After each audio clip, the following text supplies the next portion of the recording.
2019 NBA draft is done. JD Bunkis, Faizal, Khamisa here to give you a little breakdown of what went down in New York. First off the top, where did that rank in terms of all-time boring drafts for you? Because I was expecting fireworks, didn't get a lot of them. That was like mercifully overdraft. Yeah. I waited a long time to watch this one because of obviously the Canadian content. Obviously this NBA offseason, we're expecting just a ton of player movement. And for it to be as boring as it was really a disappointment. Yeah. Like I thought I didn't really expect that. Who was the biggest player that was traded yesterday? I think Honestly, the Pacers like made a move. Saric, maybe? Yeah, We'll talk about all of that in a second. All right, a guy who's not Dario boring. Saric is the guy, and your draft was pretty boring. Right. Well, a guy who's not boring, of course, is the guy who went number one, Zion Williamson. Obviously expected, obviously predictable. What caught me by surprise, though, was the raw emotion he showed in the interview after being number one. Again, the guy knew he was going number one for months and months and months, but still, it's kind of cool to kind of see the emotion kind of pour out of a guy like that. Man, I loved it. Yeah. And I know that we've had like a lot of Zion hype. Yep. To the point where it's almost dangerous because fans get their expectations just way too high. But he is, I think, just the perfect kind of superstar for fans. And I tweeted this yesterday, but I grew up, my first loves were Shaquille O'Neal and Sean Kemp. Yeah. And what? Because those guys were physical specimens. They jumped out of the gym, they swatted balls, they hung on rims, they had a different flair, they had a different attitude. And Zion Williamson is that, except for the one thing about those two guys, and not to take a shot, but it was always, how much do you love the game? How much are you gonna put into the game? And Zion is the freak among freaks in the NBA who also plays like he was the red shirt trying to make the team.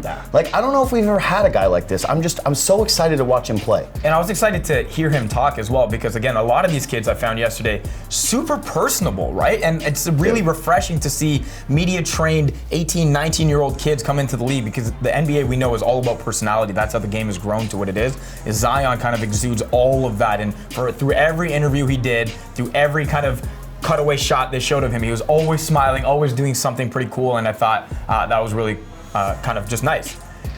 We also saw him on a cutaway when RJ Barrett got drafted, had to wait, didn't do his media because he wanted to see his boy, as he said, my boy, when RJ got drafted. RJ to the Knicks, it feels like a slam dunk for New York again, given the personality that RJ brings, given the hype that he brought as well, and it feels like when that New York crowd doesn't boo you, you've already won. And so that's a good start for RJ. I actually was almost afraid of that. Yeah, like, right. Oh, boo him. Like, do your normal Just do New your York thing. Exactly, yeah. But, you know, when you're talking about that preparation that people have, or the way that they speak now to the media, they just seem so prepared. Yeah. RJ Barrett is that, but with basketball as well. Yeah. And if you're a Knicks fan, what I think you have to be so excited about with this player is that not only has he won at every level, not only does he have good shooting mechanics and has been playing ball since he was a kid with having this dream, but he has the composure that I think you need to play in a market like that.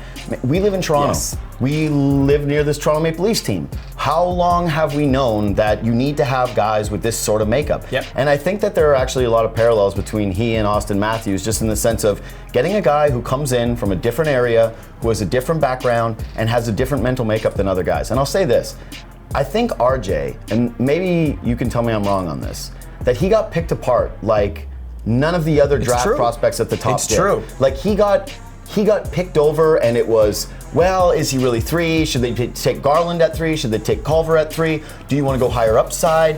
What higher upside? It almost became like he was this flat floor player. Yeah. And I think it was because this draft was locked and loaded top 3 guys. And once he became the third, the entire conversation was simply, well, who could jump over him in that 3 spot to change things up and make things It sexy? always kind of goes that way, though, right? Yeah. We talk ourselves out of players going into the draft as opposed to talking ourselves into them just because of narrative. But we forget, on a team with Zion Williamson, it was RJ Barrett that led Duke and the ACC in scoring last season. Who got the ball at the end of the game that's for what Duke? I'm saying, right? And so, again, a lot of love. RJ Barrett, one of 6 Canadians, a record-setting night for Canadians as well, which is awesome. Mamba? And he had the Canadian lining on his jacket, which I thought was a nice touch as well. All right. Your winners and losers. Let's start with your winners, or winner.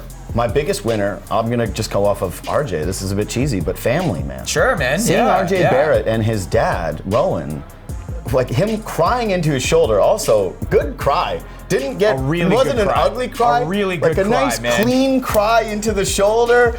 got out of the pocket and just looked totally fine. He and Rowan, like that was the perfect amount of cry that you want. Not messy, just right on the number. Think about this, right? Like Rowan, Canadian basketball, executive, RJ again, he's been groomed to go to the league forever and ever and ever. At one point talked about being the most hyped prospect since LeBron before he played with Zion. You knew it was coming, but it was still such a humbling, touching moment. And for Rowan to be like, I'm proud of you. You could tell that was the moment. I was like, that's amazing. Very Canadian moment there as well. So Canadian. Draft-wise, though, I mean, yes, family was amazing, and that was a good subplot throughout that entire draft. Your team that you thought maybe stood out a little bit more yesterday? I'm going to give credit to a team that never gets credit. The Minnesota Timberwolves did well. Okay. I couldn't believe it was happening. They made a trade. They move up to 6. They move 11 and Dario Saric. So they take a piece from the Jimmy Butler deal, and they use it to move up in the draft. And I thought that Jarrett Culver being there at 6 and Kobe White, the UNC kid, both sitting there, it was a win-win situation, but they went with Culver. And I really like that pick because Culver has got good size for his position. He's a playmaker, so he's someone that will be able to distribute the ball to Wiggins. He will be able to distribute the ball to Karl Anthony Towns. He's a high character guy. He's someone who was not the biggest prospect in the world coming into his NCAA year, had a breakout season, he won, and I just think he fits with the Timberwolves. So for them to give up what I don't think amounts to too much, to be able to get a guy that I think could have easily gone 4th overall, it was a coup for a franchise that really needs a win. I liked what New Orleans did in totality in the build-up. We know what they got for Anthony Davis. They then parlayed another move to get another pick in that draft, and they end up with Zion, Jackson Hayes, who's a big defensive guy who's going to pair well, I think, with Zion, and then Canadian guy Nickeil Alexander-Walker, who's just, again, very complete offensive game, and you can see the combinations kind of working together. I also want to give credit to Cleveland as well. Again, drafting Garland where they did, not a surprise, but getting 2 other picks, trading to get Kevin Porter Jr. at the end of that draft, I thought was a shrewd move. And John Beilein, we know, has a good acumen with young players, right? He's got a good way of developing them, and I think this Cleveland team, they just need young guys and hope to hit on them. So I thought that was really good. My biggest loser, and there may be perennial losers in the draft, the Phoenix Suns, okay? I know you talked about the Minnesota trade. Well, they took 6 from Phoenix. Phoenix moved back to 11 to draft a guy, Cam Johnson, who is older than Devin Booker, who's been in the league for 4 seasons already. This guy, Cam Johnson, I'm not knocking the player because, again, nobody really knows anything. Nobody had him in the first round. At most, he was like a 31, 32, early 2nd round guy. A bit of a reach, you'd say, in that sense, in my sense. And that's fair, though, right? There's a lot of smart people who cover this. For sure. And let's just put it this way. Even if you say, oh, media, what do you know? What do you know? When his teammate, his college teammate, Kobe White, was at the podium, and they said, Cam Johnson just went 11th overall. Cam? 11? Oh, shocking. Yeah. And then he had to pull it into, I'm just so happy for him. I love him. And I believe that. Media-trained kids. There's no freaking way that when those 2 guys had private conversations that he was thinking, hey, Cam, we'll be pretty close to each other. He's like, Kobe, you're going to go high, and I'll go a little bit later in the draft. You're right. So he's a knockdown shooter. But for the Phoenix Suns to draft someone who is that old, who has already been a transfer, who has already dealt with an injury, who seems to be a bit of a one-dimensional player, when you really just need to stockpile talent. You're not in a position where you're trying to make like luxury ads that have one dimension to their game. Figure it out right away too, right? And that's a tough sell on Phoenix fans. It always is, honestly. I just think you're in a tough spot. My loser is, well, I think we touched on it at the very beginning, but fans, because it felt like the NFL draft where all I could think of was who's wearing what hat, what pick swapping is happening. It was like, who needs to add a 2nd round pick? It was like a bunch of Bill Belichick's out there, just like, more seconds. And by the end of it, I had a tough time even evaluating who were my winners and losers because I had to go over it and who was where, right? Look at who was where. So, and I didn't think it flowed very well. It was a pretty ugly draft. The loser is these kids' draft day pictures because they're going to be wearing a hat they weren't even part of a team for more than 5 seconds, which is incredible. It's funny to me.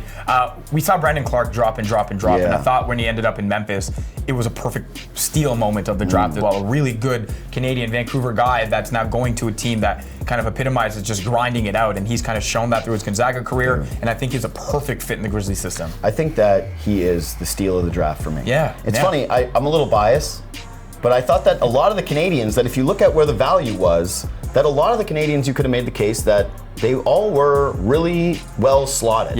Or that they went a little bit later than you would expect. Even a guy like Luguentz Dort, who didn't get drafted, gets, signed to a two-way contract to the Oklahoma City Thunder, the assumption is he's going to play. He's going to play. No, so that's going to be essentially 7 Canadians out of this draft that are going to be in the NBA next year. But Brandon Clarke to me is just a can't miss type of player because he has the quick twitch ability. He's a great rim protector. I read a stat today. He had more blocks in college than missed field goals last year. That's incredible, man. How is that possible? It's an incredible stat. That's like the Kawhi stat where it's like more steals than fouls for Brandon Clarke. Yeah. So he's a high motor player. He's got the defensive ability. He's one of those modern day forwards that you think can switch. He's got great instincts around both rims. And I think that having him be slotted that late and get picked that late is only going to be added motivation for him coming up on a team with Ja Morant now and Jaren Jackson Jr. I love that pick so much, and I think that in a couple of years we could be looking at him and saying, well, he's the type of Pascal Siakam pick that fell too far in the NBA draft. And maybe with Dylan Brooks there, another Team Canada, a bunch Team of Canadians Canada all across the league. Again, a record-setting draft for Canadians, 6th, the most all-time from a non-US country. Next stop on the NBA free agency, it opens June 30th.